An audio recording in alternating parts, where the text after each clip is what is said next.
Iran cannot have a nuclear weapon. It's very simple. And then a real end, not a ceasefire. And then we have to assume that it's Iran, Israel. That's got Trump worried in moving out, and it's nothing domestic.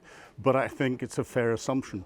The big concern, I think, for President Trump is if Iran decides to take action that would affect international shipping going through the Straits of Hormuz.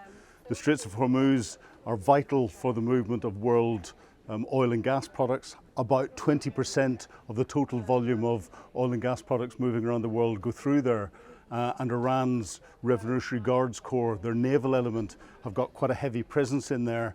And we've seen them over the past years attacking ships, taking them hostage, moving them into Iranian ports. They've got anti-ship missiles in the region and everything else. So if they threaten that particular area, then the global economic impact would be huge. And that's something that will focus Donald Trump enormously. I think what we're seeing at the moment is Iran and Israel trading blows, and Iran is trying to focus on Israel, but they're very quickly running out of the ability to do that. And as they're seeing pressure coming from the international community, their only way of really putting pressure back on the international community again is to try and close the Straits of Hormuz for international shipping. So if they attacked some of the oil tankers that were through there, whether it be through boarding them and capturing them, whether it be through naval unmanned boats attacking and exploding into the ships in the same way the Ukrainians have done in the Black Sea with the Russian ships, or whether it be them using their conventional navy forces to attack shipping that's there. If they close the Straits of Hormuz, that economic impact would have massive repercussions across the world.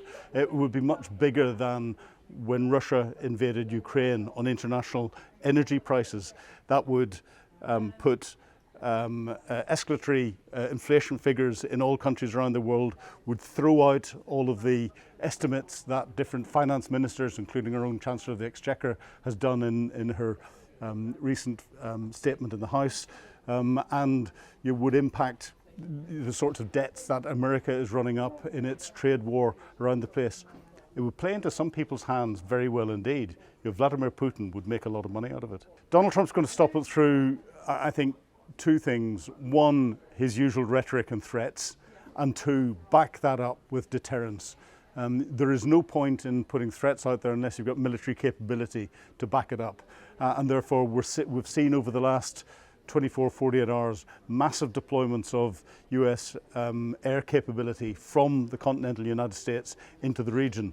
We've even seen the UK send additional Typhoon fighter bombers into RAF Akrotiri in Cyprus in preparing conflict in the area. And we've seen the Americans started to move their carrier groups up closer to bring that military capability to suggest to Iran if they even tried to do this, then there would be overwhelming consequences. And we're hearing Donald Trump use that sort of aggressive language as at the same time he's saying, sit down and talk. It's dealing with the big bully in the playground. You have to have a bigger stick. You want to stop the bully. You want it to de-escalate. You want them to sit down and talk about it, but you have to be prepared to use that stick if necessary. Trump will definitely call on other Western countries to support in this. And not just Western countries, Middle East countries.